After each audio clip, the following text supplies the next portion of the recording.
You know this monster. The flat green head, the bolts in the neck, the storm, the lightning, and the scream. It's alive. None of it is in the book.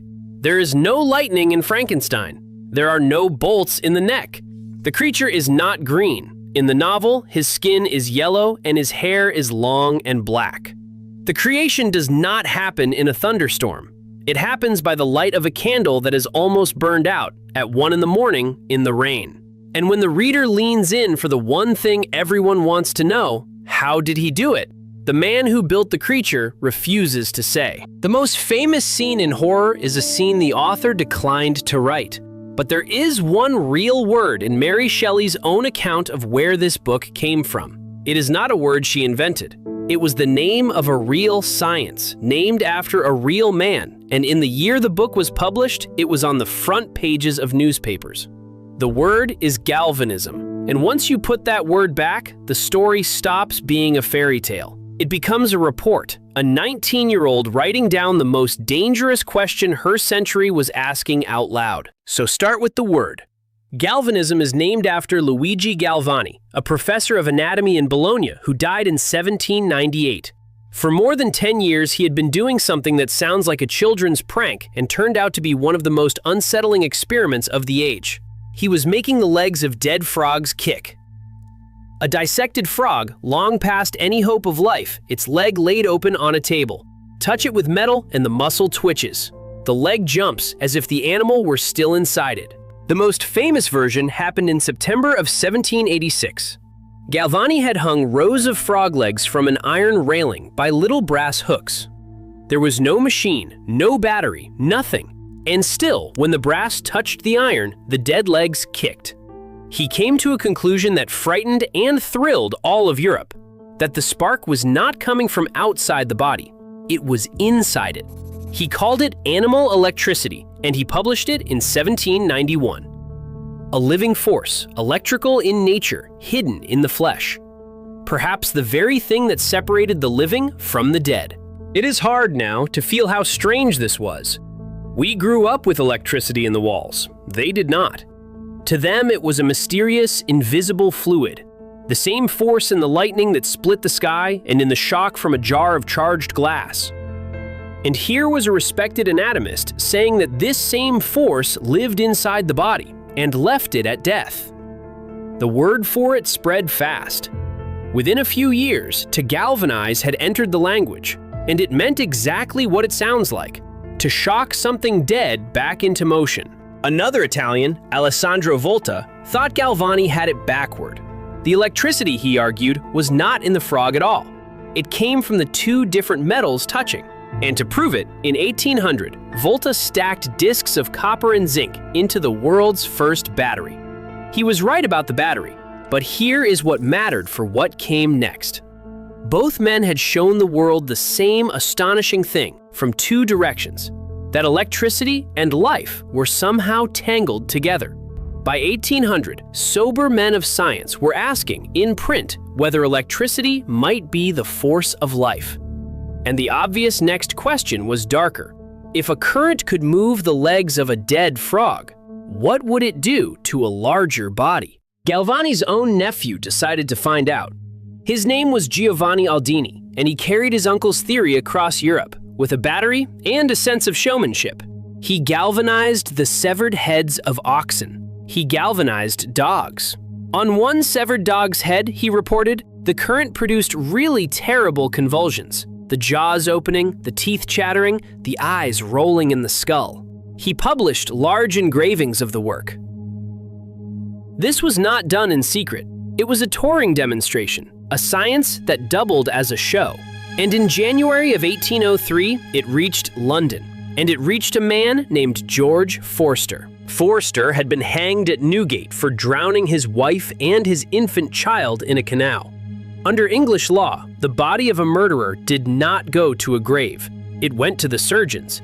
And so, before an audience of London surgeons, the corpse of George Forster was laid out and placed under the direction of Giovanni Aldini, who connected it to his battery. What happened next was recorded in Aldini's own published account. The current touched the dead man's face. On the first application of the arcs, The jaw began to quiver, the adjoining muscles were horribly contorted, and the left eye actually opened. The eye of a hanged man, opening in a room full of surgeons. As the experiments went on, a hand clenched into a fist, the legs and thighs moved. Aldini wrote that the body was so affected that it almost gave an appearance of reanimation. The popular account of the day even claims an official who was present was so frightened that he went home and died. The crowd believed they were watching a dead man come back. He did not come back. And this is the line the whole story turns on, so we are going to be careful with it. Aldini was not raising the dead, and he said so himself, plainly, in the same account. Our object in applying the treatment here described was not to produce reanimation, but merely to obtain a practical knowledge how far galvanism might be employed as an auxiliary to other means in attempts to revive persons. The heart never moved. He tried and recorded the failure. The muscles stayed merely twitchable for 7.5 hours, and then they stopped. What galvanism could do was make the dead move. What it could not do was make them live. The frontier was exactly that narrow, and exactly that terrifying. This was the world 15 years before Frankenstein was published. A celebrated scientist in London making a hanged murderer's dead face open its eye in front of a crowd. Mary Shelley did not have to imagine that scene. The city had already watched it. And notice what kind of body Aldini was given. A criminal's, handed straight from the gallows to the surgeons. Because by law, that was almost the only kind they could legally have. People imagine the body in Frankenstein comes from nowhere, conjured out of Gothic atmosphere. But the book tells you exactly where it comes from. Victor gathers his materials, in Mary Shelley's own words, from the dissecting room and the slaughterhouse. He collects bones from charnel houses. That was not invention. That was the real notorious supply chain of London anatomy. By the Murder Act of 1752, English surgeons could legally dissect only one kind of body, the corpse of an executed murderer. In no case whatsoever shall the body of any murderer be suffered to be buried. Dissection was an extra punishment, added on after the hanging, but that trickle of bodies came nowhere near what the anatomy schools needed. So the gap was filled by the resurrection men, the body snatchers, who dug fresh graves at night and sold the dead to the surgeons. This was an organized trade running for decades before the book. We have an actual body snatcher's diary from 1811 and 1812. We know there was a price war over corpses in 1816, the very year Mary Shelley began writing, with snatchers pushing the rate higher and surgeons refusing to pay. The trade survived on a loophole as cold as the work. In English law, a dead body belonged to no one, so stealing a naked corpse was only a minor offense, while stealing the shroud it was buried in was a serious crime. So the resurrection men stripped the bodies in the grave and left the linen behind. A generation earlier, Hogarth had already engraved the nightmare waiting at the end of it. A hanged man laid open on the anatomist's table, a dog eating his heart. Now, a careful note, because most retellings get this exactly wrong. The famous murders, Burke and Hare, and the law that finally ended the body trade, those come in 1828 and 1832, after the book. The world Mary Shelley was drawing on was the earlier one, the grave-robbing one. We are not going to borrow horrors from the wrong decade. But the bodies were only ever half the question. Aldini could make a corpse twitch. The real question, the one that turned all of this from grisly experiment into something closer to terror, was whether the line between life and death could be crossed at all. Because in this period, that line was not a settled fact. It was a frontier doctors believed they were learning to cross. In 1774, a group of London physicians had founded a society for one purpose: to bring back people who appeared to be dead. It still exists. We call it the Royal Humane Society. Its motto was a quiet, astonishing thing: Lateat scintillula forsan. A small spark may, perhaps, lie hid. Its metal showed a boy bent over a dying ember, breathing on it, his hand cupped to shield the last of the glow. That was the whole philosophy in one image. Death might not be a wall. It might be a coal going cold. And if you reached it in time, you might breathe it back to flame. They pulled the drowned out of the Thames and worked on them with warmth, with bellows forced into the lungs, with friction, and, as a last resort, with jolts of electricity. The very year the society was founded, a small child who had fallen from a window and been taken for dead was reportedly revived with electric shocks through the chest. They published their rules, and they kept count. Within a few years, the society was claiming hundreds of lives recovered. Hundreds of people who had been called dead and were not. Their doctors had a word for the state these bodies were in. They called it suspended animation. The idea that the spark of life had not gone out, only gone quiet, and could be coaxed back.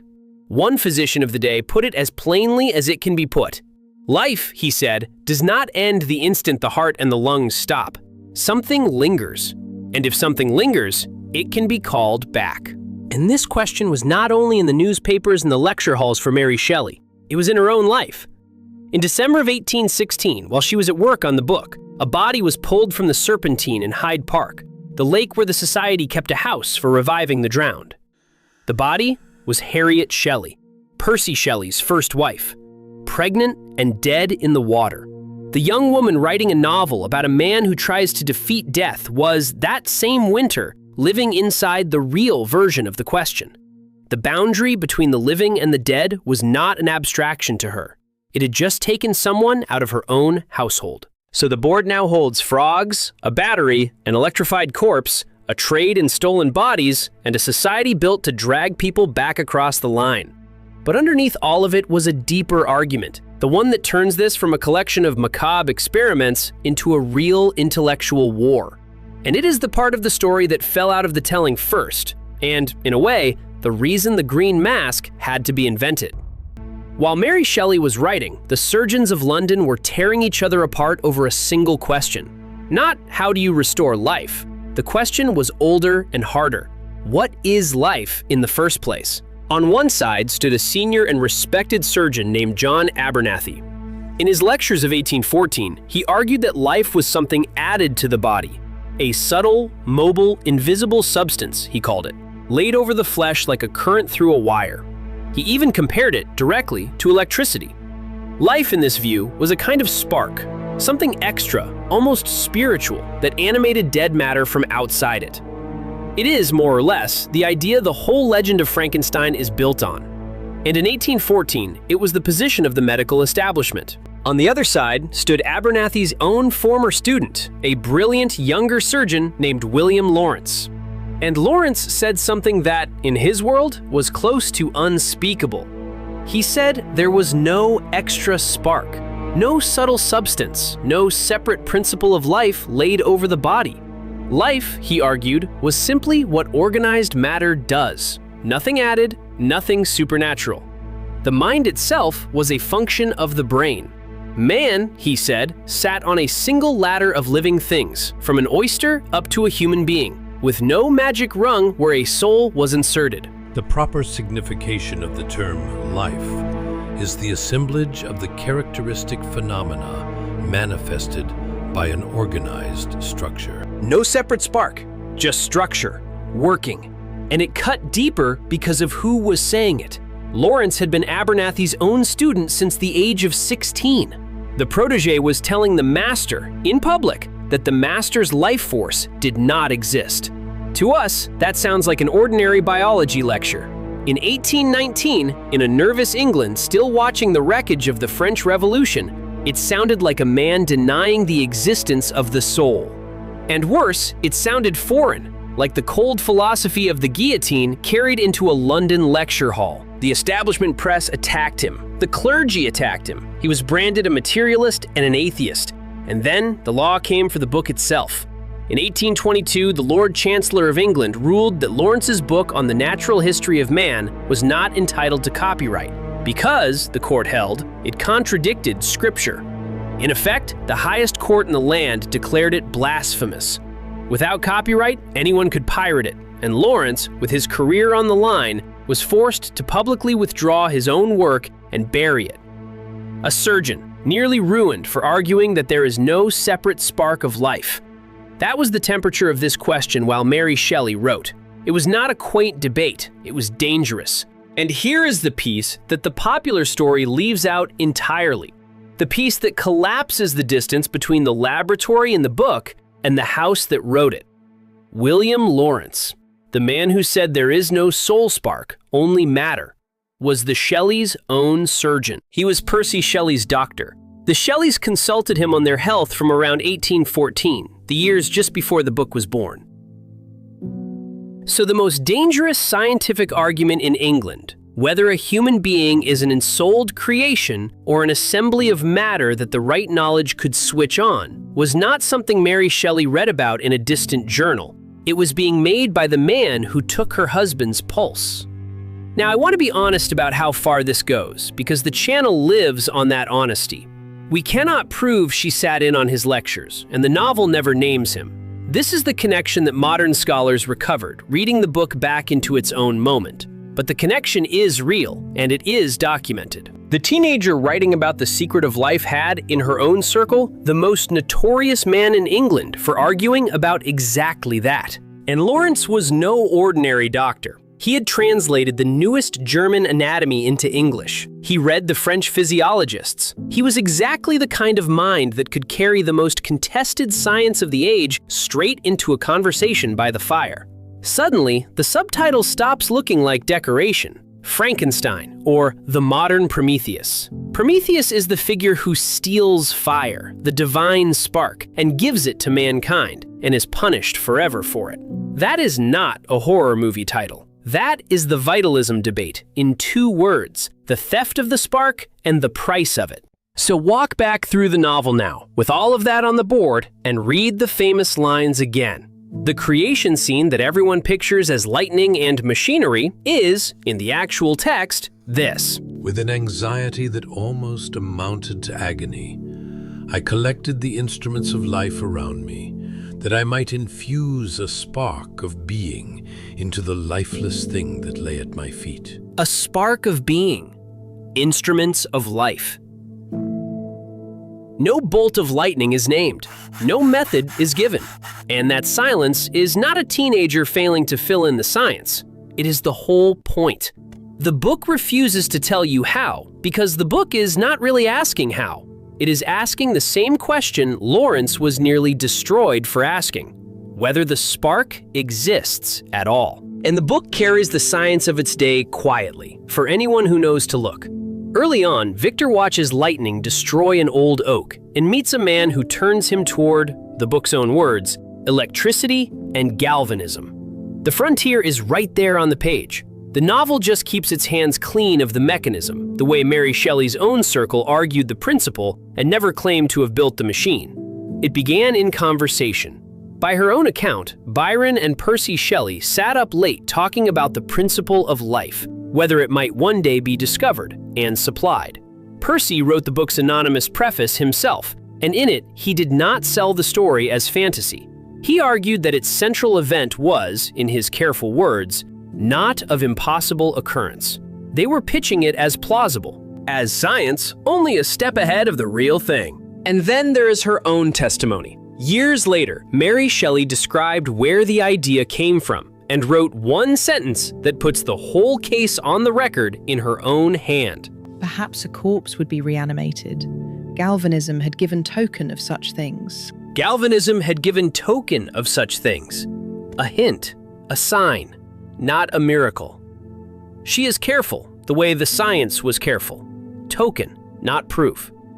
That is, the author herself telling you the book grew out of the real experiments, the real frontier, the real word that was in the newspapers. Not out of a nightmare, out of the record. So where did the green skin and the lightning bolt come from, if not from her? They have an author and a date. The year is 1931. The studio is Universal. The director is James Whale, and the man who designed the monster's face is a makeup artist named Jack Pierce. The flat head, the heavy brow, the electrodes in the neck that we read as bolts, the crackling laboratory, the lightning, the cry that it is alive. All of it was built in Hollywood, more than a century after the book. The green came later still, an accident of color film. Boris Karloff sat 4 hours a day to have that face put on. That film is brilliant. That is not the complaint. The complaint is what it replaced. It took a real case, real corpses, a real war over the human soul, a real frontier where men made the dead twitch but never live, and it laid a Halloween mask over the top. And the mask is what survived, because the mask is easier to repeat, not because anyone hid the rest. Nobody hid anything. The lectures were published, the experiments were famous, the court ruling was public record. It is just the slow trade a story always makes. The strange, exact, documented truth swapped out for the simpler picture, until the green face was on the cereal box and the rest quietly fell out of the telling. Look at what happened to the real men. William Lawrence, the surgeon who said there was no soul spark, recanted under pressure and buried his own book to save himself, and then rose all the way to the top of the establishment that had nearly destroyed him. He became surgeon to Queen Victoria and president of the Royal College of Surgeons. The heresy he was almost ruined for is now simply the first week of medical school. Giovanni Aldini, who made a dead man's eye open in front of a crowd, died wealthy and honored and left his fortune to found a school of science.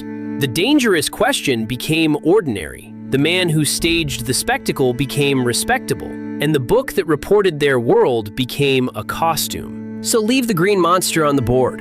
It earned its place. The film is a masterpiece, and people have loved that face for almost 100 years. Just look at what surrounds it now. A frog's leg, kicking with no life in it. A hanged man's eye, opening in a room full of surgeons. A medal of a boy breathing on a dying coal. A book a court called blasphemous for saying there is no soul. And a teenager who put it all into a story and told you in her own words that Galvanism had given token of such things. The famous version is not false. It is just the part that was easy to keep.